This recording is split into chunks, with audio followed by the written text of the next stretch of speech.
یہ رسول ہے کہ ہم نے ان میں ایک کو دوسرے پر افضل کیا۔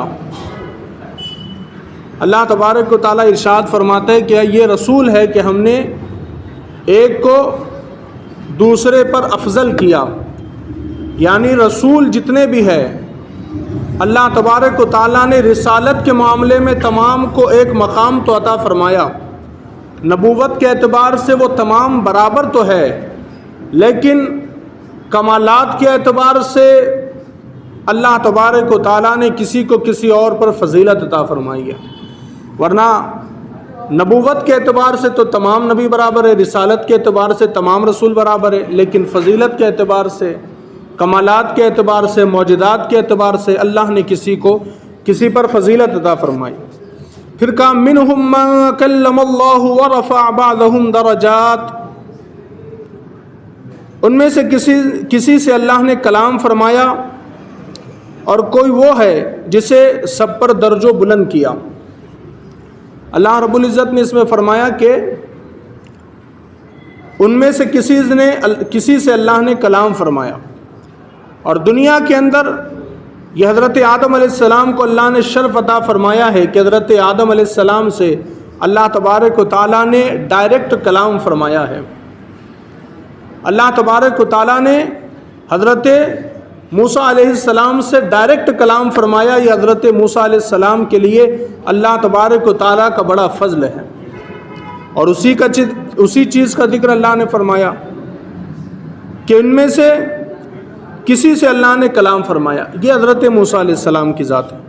اور پھر کہا کہ ورفع بعضهم درجات، اور کوئی وہ ہے جسے سب پر درجو بلند کیا، یعنی ایک تو یہ ہے کہ اللہ نے کسی نبی کو کوئی مقام عطا فرمایا، کوئی فضیلت عطا کی، جیسے حضرت موسیٰ علیہ السلام کو اللہ نے فضیلت دی اور دیگر نبیوں کو دی، تو گویا کہ ایک نبی دوسرے سے افضل تو ہوا، لیکن تمام نبیوں سے افضل اگر اللہ تبارک و تعالیٰ نے کسی کو بنایا تو وہ ہمارے نبی علیہ السلام کی ذات ہے، اور انہی کا یہاں پر ذکر ورفع بعضهم درجات، اور کوئی وہ ہے جسے سب پر اللہ نے درجو بلند فرمایا ہے، تمام درجات میں سب سے بلند فرمایا ہے۔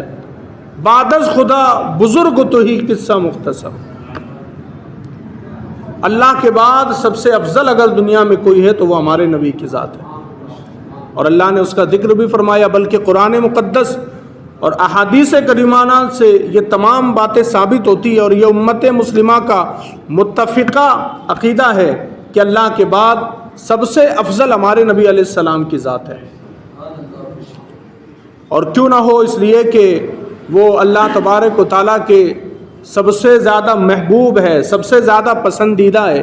اتنی فضیلتیں اللہ تبارک و تعالیٰ نے عطا فرمائی ہمارے نبی علیہ السلام کو کہ اللہ تبارک و تعالیٰ نے سب سے پہلے بھی ہمارے نبی کو پیدا فرمایا، اور سب سے آخری نبی بنا کر بھی ہمارے نبی کو پیدا فرمایا۔ امام اہل سنت کہتے ہیں نا، وہی ہے اول، وہی ہے آخر، وہی ہے ظاہر، وہی ہے باطن۔ وہ پہلے بھی ہے اور آخری بھی ہے، پہلے انسان بھی ہے جس کی روح اللہ تبارک و تعالیٰ نے پیدا فرمائی، اور آخری نبی بھی ہے کہ اب ان کے بعد کوئی نبی دوسرا دنیا میں تشریف نہیں لانے والا۔ تو ایسے اللہ تبارک و تعالیٰ نے مقامات ہمارے نبی علیہ السلام کو عطا فرمائے کہ جس کا ذکر کرنا ممکن ہی نہیں ہے، بلکہ اعلیٰ حضرت امام احمد رضا فاضل بریلوی رحمۃ اللہ علیہ نے ہمارے نبی علیہ السلام سب سے افضل ہے، سب سے اعلیٰ ہے، اس کے اوپر اعلیٰ حضرت نے ایک رسالہ لکھا ہوا ہے جس کے اندر 100 سے زیادہ قرآن کی آیتیں بیان کی گئی، اور اس سے ثابت کیا گیا کہ ہمارے نبی علیہ السلام تمام رسولوں سے افضل ہے۔ اور اعلیٰ حضرت فرماتے خلق سے اولیاء، اولیاء سے رسول، اور رسولوں سے اعلیٰ ہمارا نبی، اور رسولوں سے اعلیٰ ہمارا نبی۔ پھر آگے اللہ فرماتے وَآتَيْنَا عِيسَى ابْنَ مَرْيَمَ الْبَيِّنَاتِ وَأَيَّدْنَاهُ بِرُوحِ الْقُدُسِ، اور ہم نے مریم کے بیٹے عیسیٰ کو کھلی نشانیاں دی اور پاکیزہ روح سے اس کی مدد کی۔ یہ پاکیزہ روح سے مراد حضرت جبریل علیہ السلام ہے۔ تو اب اللہ نے اس آیت میں 3 نبیوں کا ذکر کیا، پہلے حضرت موسیٰ، پھر ہمارے نبی حضرت عیسیٰ۔ اللہ فرماتے ہیں مریم کے بیٹے عیسیٰ کو اللہ نے کھلی نشانیاں دی. وہ نشانیاں کیا تھی؟ حضرت عیسیٰ علیہ السلام کو اللہ نے یہ معجزات عطا فرمائے تھے کہ اگر وہ کسی نابینا یعنی اندھے شخص کی آنکھوں پر ہاتھ رکھتے تھے تو اللہ اس اندھے انسان کو بھی روشنی عطا فرما دیا کرتا تھا، نابینا کو بینائی مل جاتی تھی. حضرت عیسیٰ علیہ السلام کی یہ شان تھی کہ آپ مٹی کا پرندہ بناتے تھے تو اللہ تبارک و تعالیٰ اس میں جان پیدا فرما دیا کرتا. مٹی کے پرندوں کو حضرت عیسیٰ علیہ الصلاۃ والتسلیم اصلی پرندہ بنا دیا کرتے تھے. حضرت عیسیٰ علیہ السلام کی یہ شان تھی، کوڑ کا مرض اگر کسی انسان کو ہوتا اس کے جسم پر ہاتھ رکھتے تھے تو اللہ وہ بیماری کو دور کر دیتا تھا. حضرت عیسیٰ علیہ السلام مردوں کو زندہ کیا کرتے تھے. یہ کھلی نشانیاں ہے جو اللہ نے حضرت عیسیٰ کو عطا فرمائی، اور اس کا ذکر بھی فرمایا وَأَيَّدْنَاهُ بِرُوحِ الْقُدُسِ، اور ہم نے مقدس روح کے ذریعے ان کی مدد فرمائی. حضرت عیسیٰ علیہ السلام کے ساتھ ہمیشہ حضرت عیسیٰ علیہ السلام کے ساتھ حضرت جبریل علیہ السلام رہا کرتے تھے، اسی کا ذکر ہے. پھر کہ وَلَوْ شَاءَ اللَّهُ مَا اقْتَتَلَ الَّذِينَ مِن بَعْدِ مَا جَاءَتْهُمُ الْبَيِّنَاتُ، اور اللہ چاہتا تو ان کے بعد والے آپس میں نہ لڑتے بعد اس کے کہ ان کے پاس کھلی نشانیاں آ چکی. آپ دیکھیں حضرت آدم علیہ السلام ہو یا حضرت موسیٰ علیہ السلام یا حضرت نوح علیہ السلام یا حضرت عیسیٰ علیہ السلام، ان کے بعد لوگوں کو تو پتہ تھا کہ یہ اللہ کے سچے رسول ہیں، ہم کو ان پر ایمان لانا چاہیے، ان کی تعلیمات پر عمل کرنا چاہیے. لیکن کیا ہوا؟ لوگوں نے بعد میں لڑنا جھگڑنا شروع کر دیا. وہ آپس میں لڑنے لگے، کئی فرقے ان کے اندر پیدا ہو گئے. بلکہ ہمارے نبی خود فرماتے بنی اسرائیل میں 72 فرقے تھے.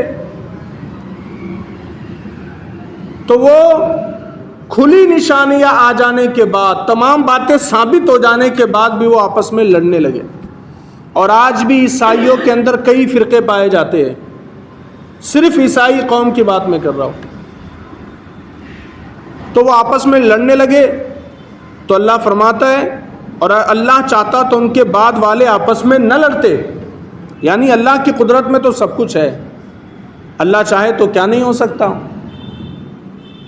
اللہ چاہتا تو ان کے بعد آنے والے آپس میں نہ لڑتے بعد اس کے کہ ان کے پاس کھلی نشانیاں آ چکی ہے. پھر کیا کہا؟ وَلَٰكِنِ اخْتَلَفُوا فَمِنْهُمْ مَنْ آمَنَ وَمِنْهُمْ مَنْ كَفَرَ، لیکن وہ تو مختلف ہو گئے، ان میں کوئی ایمان پر رہا اور کوئی کافر ہو گیا. یعنی لڑائی ان کی اتنی حد تک آگے بڑھ گئی کہ کوئی تو ایمان پر رہا اور کوئی تو کافر ہو گیا. ایک دوسرے کی دشمنی کے اندر انہوں نے اپنا ایمان بھی کھو دیا. تو آپ دیکھیے دشمنی کتنی بری چیز ہوتی ہے. اور ہم نے دیکھا ہے دشمنیوں کے اندر لوگ اپنا پورا سب کچھ برباد کر دیتے. دولت بھی برباد ہو جاتی ہے، گھر بھی برباد ہو جاتا ہے، سب کچھ برباد ہو جاتا ہے دشمنی کے اندر. تو انہوں نے آپسی دشمنی کی اور اس کے اندر کسی نے اپنا ایمان بھی گوا دیا. پھر اللہ فرماتا ہے وَلَٰكِنَّ اللَّهَ يَفْعَلُ مَا يُرِيدُ، اور اللہ چاہتا تو وہ نہ لڑتے مگر اللہ جو چاہے کرے. اللہ چاہتا تو وہ نہ لڑتے. اللہ اگر سب کو ایک ہی ذہن عطا فرما دیتا، اللہ سب کو اگر ہدایت ہی عطا فرما دیتا تو وہ لڑتے ہی نہیں. لیکن اللہ جو چاہے وہ کرے. اللہ نے 2 راستے چھوڑے ہیں مسلمان انسان کے لیے. دونوں راستے اللہ نے بتا دیے، یہ شیطان کا راستہ ہے، یہ رحمان کا راستہ ہے. اللہ نے بندے کی مرضی پر چھوڑ دیا کہ اب تو فیصلہ کر، تجھے شیطان کے راستے پر چلنا ہے یا رحمان کے راستے پر چلنا ہے. تو اللہ اگر چاہے تو وہ کوئی بھی نہ لڑے، لیکن اللہ نے بندوں کو چوائس دی ہوئی ہے کہ بندو تم فیصلہ کرو کہ تم کو کون سی راہ پر چلنا ہے، کس راستے پر.